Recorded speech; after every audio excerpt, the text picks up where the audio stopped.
রাধে রাধে বন্ধুরা, বিস্কুট আর পমের তরফ থেকে তোমাদের সবাইকে হ্যাপি নিউ ইয়ার। সবাই কীরকম কাটালে হ্যাপি নিউ ইয়ার? আর ঠান্ডাটা কীরকম পড়েছে বলো? আমার কিন্তু দমদম থেকে মহেশতলাতে বেশি ঠান্ডা লাগছে।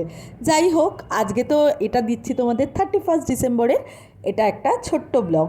দেখো, বিস্কুটকে নিয়ে একটু আদর করছিলাম, ভাবলাম বাবাটাকে নিয়ে অনেক দিন ধরে এরকম চটকাচটকি করি না। কিন্তু বাপরে বাপ, ওকে নিয়ে তোমরা আদর করতে পারবে না? না, কখনোই না। ও মানে উদম তোমাদের চেটে চুটে আদর করে একসার করে দেবে। একটুখানির জন্য যদি তোমরা ওকে বসিয়ে রাখতে পারো। পম কিন্তু আমার খুব ভালো মেয়ে, পম খুব শান্ত মেয়ে, ও কিন্তু চুপচাপ বসে থাকে। দেখো, মুখটাকে ধরে রেখেছি কেন জানো? ঠিক ক্যামেরার ওইখানটায় আমার মেয়ে কিন্তু ওকে হাড্ডি দেখাচ্ছে, নাহলে তোকে বসিয়ে রাখা যাবে না। এত বিচ্ছু, পাঁচুতে ঠান্ডা লাগে, মুখে ঠান্ডা লাগে, পায়ে ঠান্ডা লাগে, না সোয়েটার পরাতে পারবে, না জামা কাপড় পরাতে পারবে, সারাক্ষণ শুধু বাদরামি করবে। আসলে আমার মনে হয় এই বাদরামি করার পর ওর যে গরমটা লাগে, ঠান্ডাতে গরম থাকার, এটাই ওর একটা নিনজা টেকনিক। যাই হোক, তোমাদের সাথে জোকস করলাম। বিস্কুটকে তোমরা অনেক ভালোবাসা দিচ্ছ, এটা দেখে কিন্তু আমার ভীষণ ভালো লাগছে।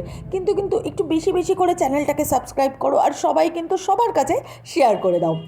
বিস্কুট যাতে ভালো থাকে, 26-এ যাতে সবার জীবন খুব খুব সুন্দর হয়, সাথে সাথে বিস্কুট, পম, আমার মেয়েকে নিয়েও আমি যাতে অনেক ভালো থাকতে পারি, এটাই কিন্তু প্রে করি রাধারানীর কাছে। যাই হোক, দুদিন আগে তো খাটুশ্যাম থেকে ঘুরে এলাম। বিস্কুটের জন্য কিন্তু কিচ্ছু আনতে পারিনি, যেহেতু ওখানে ওদের সেরকম জিনিস পাওয়া যায় না, ঠাকুরের জিনিসও বেশি পাওয়া যায়।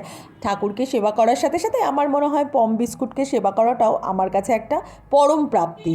আর দেখেছো কীরকম করছে? এই দেখো, লাঠি দেখাচ্ছি, লাঠিটা দেখালে কী হবে? ও কিন্তু সেই লাঠিকে ভয় পায় না, উল্টে তোমাদেরই ভয় দেখিয়ে দেবে। দেখো, দোল দোল খেলাচ্ছে, করে দেখছে। যাই হোক, বিস্কুটকে নিয়ে আর দুদিন পরেই আবার চলে যাব দমদমে। বেশ ভালোই মজাতেই কাটছে। আসলে দমদমের ফ্ল্যাটে তো আমাদের ওখানে ছাদ পাওয়া যায় না, বিস্কুট সেইভাবে দৌড়াদৌড়িও করতে পারে না। কিন্তু নিজের বাড়িতে নিজের ছাদে একটা আলাদাই আমেজ। শুধু এমাথা ওমাথা দৌড়াবে ছাদের আর দুষ্টুমি করবে। আমার শ্বশুরমশাই যদিও একটু রেগে যাচ্ছে, কিন্তু না না, সবাই ওকে খুব ভালোই বাসে। অনেকক্ষণ পর কিন্তু পমকে একটা হাড্ডি দিয়েছি। বেচারা ভাবলাম চুপচাপ বসে আছে, পম একটা হাড্ডি খাক। আর বিস্কুটের অবস্থা দাঁড়াও দাঁড়াও, এতক্ষণ দৌড়ঝাঁপ করে বাবু কিন্তু একেবারে নিদ্রায় চলে গেছে।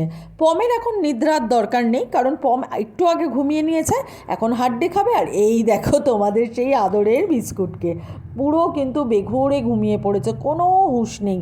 আমি যে সামনে ওকে একটু নাড়াচ্ছি, কানটা ধরে টুকটুক করছি, ওর কিন্তু কোনো হুঁশ নেই। আর বিস্কুট যখন ঘুমায় না, এরকম অঘোরে ঘুমিয়ে পড়ে। যখন ঘুমোবে না, কিন্তু ঘুমিয়ে পড়লে বিস্কুট অঘোরে ঘুমিয়ে পড়ে। যাই হোক, আর পমকে দেখো আপন মনে কিন্তু একদম বিন্দাস হাড্ডিটা চাবিয়ে দিচ্ছে। আর এই হাড্ডি কিন্তু বিস্কুটের, পমের না। এই যদি এটা বিস্কুট দেখতো যে পম দিদি হাড্ডি খাচ্ছে ওর, তাহলেই হতো। আর কি, ভিডিওটা এখানেই শেষ করলাম। রাধে রাধে।